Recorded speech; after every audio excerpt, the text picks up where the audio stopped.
এই দেশের গণমানুষের উন্নয়নের মার্কা ধানের শীষের মার্কা।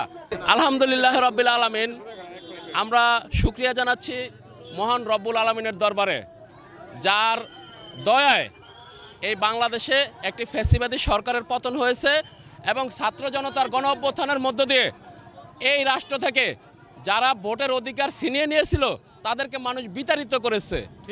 আজকে সেই মহেন্দ্রক্ষণ, যেই বহুল প্রতীক্ষিত ভোটের জন্য আমরা প্রতীক্ষায় ছিলাম, আজকে সেই মহেন্দ্রক্ষণ এমতো পরিস্থিতিতে আমরা উপস্থিত আছি ঢাকা 17 আসনে দেশনায়ক জনাব তারেক রহমানের নির্বাচনী প্রচারণায়। আমরা দেশবাসীর কাছে একটাই আহ্বান করব, আপনারা বিতর্কিত কোনো মানুষের কথায় কান দিবেন না।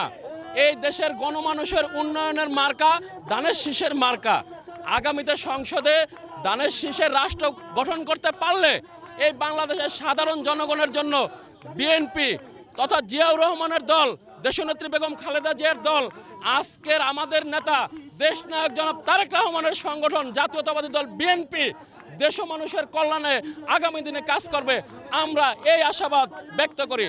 এবং সারা বাংলাদেশে মানুষের কাছে আমরা একটি কথাই বলতে চাই, আপনারা কোনো বেহেশতের টিকিট কিনবেন না, আপনারা নিজেই বেহেশতে যাওয়ার জন্য নিজেরা ইবাদত করুন এবং ধানের শীষকে ভোট দিয়ে আপনারা আগামীতে বিএনপিকে ক্ষমতায় আনবেন। আপনাদের মানবিক মর্যাদা, সামাজিক সুবিচারের সরকার তারেক রহমানের সরকার, এই কথাই আজকে আমরা এই সমাবেশ থেকে বলতে চাই ইনশাআল্লাহ।